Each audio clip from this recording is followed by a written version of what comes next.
नमस्कार दोस्तों, future point classes में आपका स्वागत है। दोस्तों, आज का जो टॉपिक पढ़ेंगे आज का टॉपिक होगा रेखीय आवर्धन, मैग्निफिकेशन। किसे कहते हैं मैग्निफिकेशन? तो किसे कहते हैं?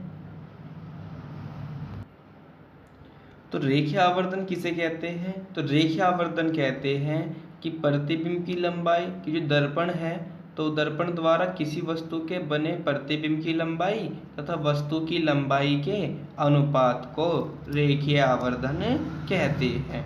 तो दर्पण द्वारा बने किसी वस्तु के प्रतिबिंब की लंबाई तथा वस्तु की लंबाई हमने मान ली ओ और प्रतिबिंब की लंबाई मान ली आई को प्रतिबिंब का रेखीय आवर्धन कहते हैं। इसे स्मॉल m से प्रदर्शित करते हैं। तो रेखीय आवर्धन बराबर हो जाएगा प्रतिबिंब की लंबाई बटे वस्तु की लंबाई। तो देखो, रेखीय आवर्धन स्मॉल m बराबर, तो प्रतिबिंब की लंबाई को हम किससे लिखेंगे? कैपिटल I से, अपॉन वस्तु की लंबाई को किससे लिखेंगे? कैपिटल O से। या आप ऐसे भी लिख सकते हैं कि m बराबर height of image HI upon height of object HO, क्योंकि ऑब्जेक्ट को कहते हैं हम वस्तु और हाइट को कहते हैं, इमेज को कहते हैं प्रतिबिंब। तो देखो, अब हम पढ़ेंगे नोट पॉइंट। देखो, नोट पॉइंट, सबसे पहला नोट पॉइंट ये कहता है कि अगर प्रतिबिंब वास्तविक या उल्टा है तो उसका रेखीय आवर्धन ऋणात्मक होगा। मतलब ये क्या है? देखो, ये इसका मतलब ये है, इस पॉइंट का मतलब देखो, अभी हमने पढ़ा है कि m बराबर होता है प्रतिबिंब की लंबाई तथा वस्तु की लंबाई O के अनुपात को m कहते हैं। m क्या है? रेखीय आवर्धन। तो m बराबर I अपॉन O। देखो, O क्या है? वस्तु की लंबाई। अब देखो, ये हमने मुख्य अक्ष, जैसे दर्पण हो गया, ये इसका ध्रुव है P, इसका वक्रता केंद्र C, ये इसकी क्या? मुख्य अक्ष, क्योंकि वक्रता केंद्र व ध्रुव को मिलाने वाली रेखा मुख्य अक्ष कहलाती है। तो देखो, जो वस्तु को हम रखेंगे तो वस्तु को मुख्य अक्ष के लंबवत रखेंगे, और कहीं पर भी, और वो भी कहाँ को? ऊपर को। या तो यहाँ रख सकते हैं, या यहाँ रख सकते हैं, यहाँ रख सकते हैं। चलो, मैंने यहाँ मान लिया, यहाँ प्रतिबिंब रख दिया एक वस्तु रख दिया AB। तो AB एक वस्तु रख दी मैंने, तो वो कहाँ पर रखी है? मुख्य अक्ष पर। और प्रतिबिंब, अब देखो प्रतिबिंब की तो देखो, वस्तु रखी है हमारी ऊपर। और तो हमने एक कंडीशन पढ़ी थी, मैं तुम्हें चेन परिपाटी पहले ही पढ़ा चुका हूँ। मैंने बताया था, अगर ये मूल बिंदु होता है ध्रुव P, तो इसके y अक्ष में ऊपर जाएंगे तो कैसी दूरी लेंगे? धनात्मक चिन्ह के साथ। तो जो वस्तु की जो हाइट होगी, ऊंचाई होगी, तो वो किस चिन्ह के साथ रहेगी? प्लस चिन्ह के साथ। तो इसका मतलब जो O है, तो O किस चिन्ह के साथ लेना है? प्लस चिन्ह के साथ। अब बात करते हैं हम किसकी? प्रतिबिंब की। देखो, प्रतिबिंब जब वास्तविक बनता है तो कैसे होता है? उल्टा। तो उल्टा का मतलब वो कहाँ बनेगा? नीचे। तो y डैश अक्ष में बनेगा, और जब नीचे को बनेगा तो किस दूरी में लेंगे? किस चिन्ह के साथ लेंगे? माइनस चिन्ह के साथ। तो इसलिए m बराबर क्या आ गया? माइनस। अब देखो, जो प्लस है, ये प्लस कहाँ पहुँच जाता है? ऊपर। तो प्लस माइनस माइनस, तो m बराबर क्या आएगा? माइनस का I अपॉन O। तो अगर मैं बात करूं, देखो O तो हमेशा प्लस प्लस का रहेगा, तो M जो है वो डिपेंड है, किस पे निर्भर है? वो निर्भर है प्रतिबिंब पे। तो देखो, प्रतिबिंब अगर उल्टा बनेगा तो किस चिन्ह के साथ लेंगे? माइनस चिन्ह के साथ। तो आवर्धन कैसा आवेगा? नेगेटिव आवेगा। अगर प्रतिबिंब सीधा बनेगा, और सीधा बनेगा तो कहाँ को बनेगा? वो ऊपर को बनेगा। y अक्ष में बनेगा, y अक्ष पे बनेगा तो ऊपर बनेगा y अक्ष की दिशा में। और जब वो y अक्ष की दिशा में ऊपर बनेगा तो ऊपर वाली जो दूरी होगी वो किस चिन्ह के साथ लेंगे? प्लस चिन्ह के साथ। तो इसलिए m फिर का आएगा? प्लस का आएगा। तो फिर आवर्धन कैसा होगा? पॉजिटिव होगा। तो यही पॉइंट में यहाँ पे बताया गया है। अगर प्रतिबिंब वास्तविक या उल्टा है तो आवर्धन होगा हमारा ऋणात्मक। अगर प्रतिबिंब आभासी या सीधा है तो रेखीय आवर्धन होगा धनात्मक। और एक फॉर्मूला और होता है कि m बराबर माइनस, देखो ये माइनस है, तो माइनस v अपॉन u, या m बराबर हमने I अपॉन O तो पढ़ा था, और m बराबर माइनस के v अपॉन u भी होता है। तो इन दोनों की भी हम आपस में बराबर कर लेंगे, ये न्यूमेरिकल में ज़रूरत पड़ेगी। तो डियर स्टूडेंट्स, अब हम जो करेंगे, अब हम करेंगे आंकिक पर्सन। तो आंकिक प्रश्न करने से पहले हमें यह पता होना चाहिए कि हम कौन कौन से फॉर्मूले अप्लाई करेंगे, और फॉर्मूले अप्लाई करने से पहले उनके हमें संकेत पता होना चाहिए। जैसे अगर कोई दर्पण होगा तो दर्पण से अगर कोई वस्तु 3 सेंटीमीटर दूरी पर 20 सेंटीमीटर दूरी पर रखी है, तो अगर वस्तु की दूरी कहेगा तो क्या लिखेंगे हम u। तो वस्तु की दूरी को प्रेजेंट करेंगे हम किससे, u से। और u जो होगा हमेशा किस चिन्ह के साथ लेना है, माइनस चिन्ह के साथ, नेगेटिव लेना है। अब देखो अगर वो फोकस दूरी की बात करेगा तो फोकस दूरी लिखेंगे हम किससे, f से। अब f भी देखो दो तरीके पर डिपेंड करेगी कि कौन सी माइनस लेनी है, कौन सी प्लस लेनी है। अगर दर्पण है हमारा कैसा, अवतल, तो दूरी लेनी है हमें माइनस में। अगर दर्पण कैसा है हमारा, उत्तल, तो दूरी लेनी है हमें काय में, प्लस में। फिर देखो वक्रता त्रिज्या की मैं बात करूं तो वक्रता त्रिज्या को प्रदर्शित करते हैं हम किससे, r से। अब r भी डिपेंड करेगा दो पे। अगर दर्पण हमारा अवतल है तो दूरी माइनस में, और दर्पण अगर हमारा उत्तल है तो दूरी प्लस में लेंगे। फिर देखो हमें यूं तो पता लग गया ये क्या होती है, वस्तु की दूरी, वस्तु की दूरी। और जो f होता है फोकस दूरी या r वक्रता त्रिज्या। देखो एक चीज और होती है v, और v जो होती है यह होती है प्रतिबिंब की दूरी, प्रतिबिंब की दूरी। तो ये प्रतिबिंब की दूरी होती है। अब देखो v जो लेना है, तो देखो v कब कब लेना, अगर प्रतिबिंब वास्तविक है, ध्यान रखना वास्तविक है तो v लेना हमें माइनस का। अगर आभासी है, आभासी है तो v लेना प्लस का। और देखो हमारे पास ये तो हमें पता लग गई कौन सा माइनस का लेना, कौन सा प्लस का लेना। अब देखो बात करते हैं सूत्र की। इसमें सूत्र कौन कौन से अप्लाई होंगे। देखो सबसे पहला सूत्र होएगा ये वाला, क्योंकि जो फोकस दूरी होती है वो वक्रता त्रिज्या की आधी होती है, ये वाला फॉर्मूला। या हम ये भी कह सकते हैं कि वक्रता त्रिज्या फोकस दूरी की दुगनी होती है। तो देखो या तो ये वाला फॉर्मूला आएगा, ये वाला फॉर्मूला आएगा। तो ये फॉर्मूला कब लगेगा, वो ऐसे कह देगा कि एक दर्पण की वक्रता त्रिज्या 40 सेंटीमीटर है तो उसकी फोकस दूरी ज्ञात कीजिए। तो तब हमें ये वाला फॉर्मूला अप्लाई करना। और देखो दूसरा फॉर्मूला होता है, दर्पण का सूत्र पढ़ा था तुमने, तो दर्पण का सूत्र 1/f बराबर 1/v प्लस 1/u। तो ये वाला सूत्र तुम कब अप्लाई करेंगे, तो वो ये कहेगा कि कोई वस्तु, देखो u है वस्तु की दूरी, तो कोई वस्तु ध्रुव से u दूरी पर रखी है और जिसकी फोकस दूरी f है, तो प्रतिबिंब की स्थिति बताइए। स्थिति का मतलब है कि प्रतिबिंब कहाँ बनेगा। तो प्रतिबिंब कहाँ बनेगा, तो प्रतिबिंब की दूरी निकालनी v। तो देखो हमें क्या पता होना चाहिए, f u पता होना चाहिए। तो जब हमें फॉर्मूला लगाना, जब वो प्रतिबिंब की स्थिति की बात करेगा, तो तब फॉर्मूला लगाएंगे 1/f बराबर 1/v प्लस 1/u। अब देखो 1/v अगर हमें लगाना है, v देखो हमें जो v ज्ञात करना होगा तो हमें f और u पता होना चाहिए।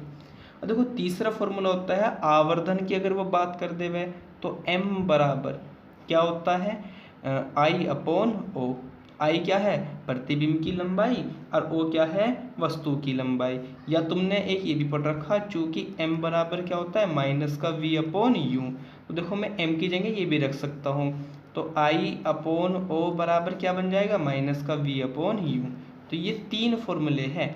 देखो पहला फॉर्मूला, दूसरा, तीसरा, तो ये तीन फॉर्मूले हम अप्लाई करेंगे इन क्वेश्चनों में। तो देखते हैं, हम स्टार्ट करते हैं क्वेश्चन। तो पहला क्वेश्चन है हमारा कि पहला क्वेश्चन है, देखो ये रहा, एक अवतल दर्पण की वक्रता त्रिज्या 32 सेंटीमीटर है। तो देखो हमें पता लग गया, जो भी पता लगता रहे उसे सबसे पहले लिखते चलो।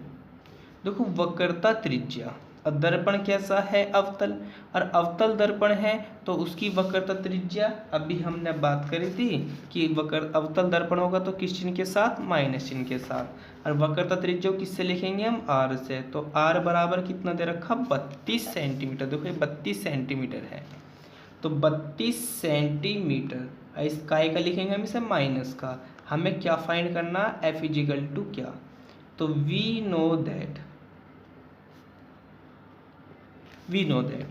तो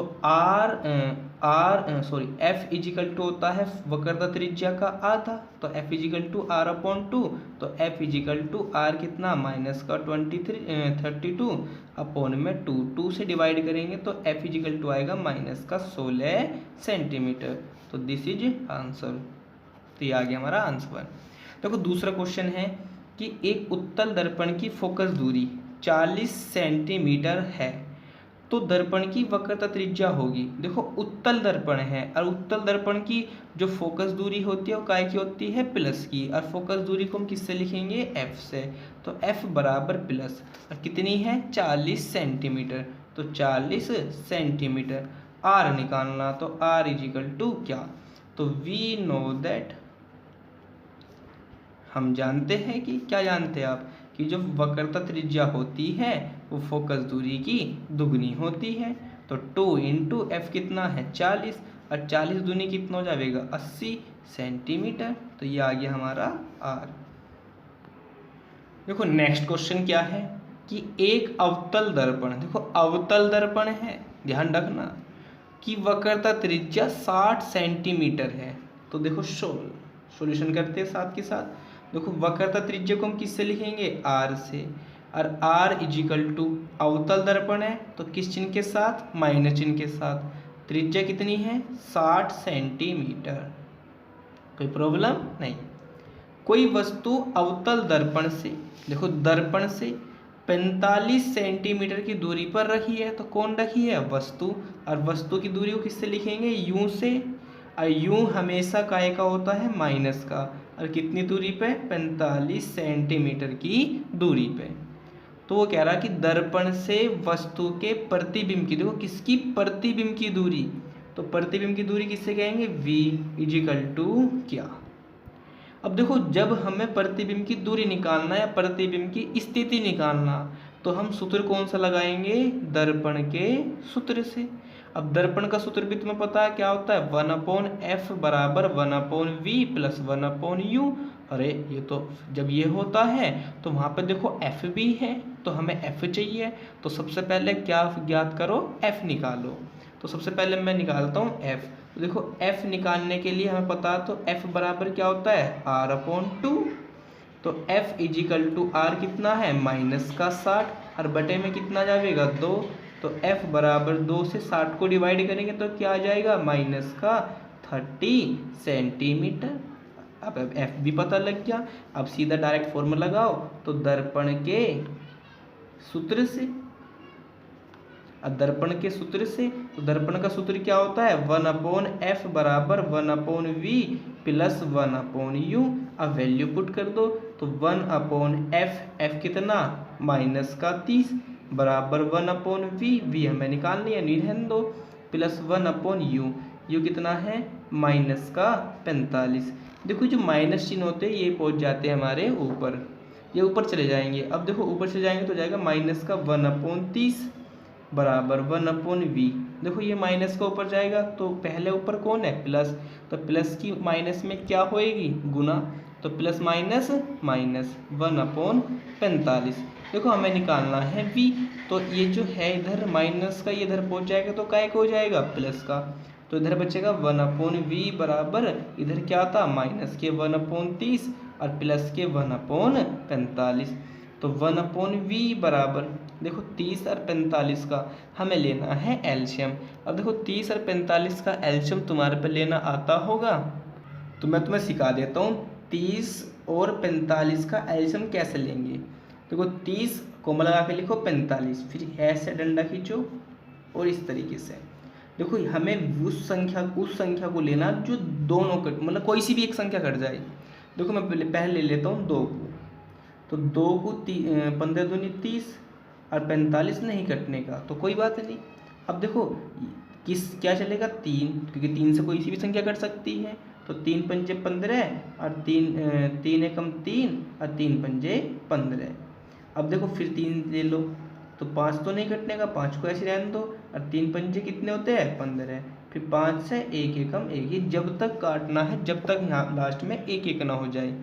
अब देखो अब इसकी जो ये कट गया तो ये जो बचा इधर जो साइड में है इस साइड में इनकी करते हैं मल्टीप्लाई, तो 2 तिया 6, छत्तिया 18 और 18 पंजे 90, तो एलसीएम कितना आ गया 90। ये देखो ये ऐसा देख लो करो, ये जो 30 था ये 45 था, तो 30 और 45 के दोनों के पहाड़े में कौन आता है, तो 90 आता है, क्योंकि 45 दूनी 90 है और 30 तिया 90, तो दोनों के पहाड़े में टेबल में कौन आता है 90, तो दोनों का एलसीएम कितना आएगा 90, तो दोनों को जो एलसीएम आएगा कितना आ गया 90। अब देखो 90 आ गया तो सॉल्यूशन कैसे करेंगे आगे, देखो जी 90 आया, इस 90 को हम डिवाइड करेंगे पहले 30 से। अब देखो 30 से मैं 90 को डिवाइड करूँगा तो 30 तिया 90, तो 3 बचा। अब जो 3 आया 3 की मल्टीप्लाई होगी ऊपर, तो देखो माइनस तो पहले से ही है, 3 एकम 3, फिर चिन्ह का आएगा प्लस का। अब ऐसी 90 है, एलसीएम हमारे पास 90 है, अब 90 को किससे डिवाइड करेंगे हम 45 से, और 45 दूनी कितना होता है 90, तो ऊपर क्या आ जाएगा 2 एकम 2, क्योंकि 2 आया 2 की वो 1 में गुना हो जाएगी। अब देखो 1/v बराबर 90, एलसीएम तो 90 है, देखो 3 माइनस का प्लस का, तो माइनस प्लस माइनस 3 में से 2 जाएगा 1, लेकिन बड़ी संख्या माइनस की तो इसलिए माइनस बचेगा।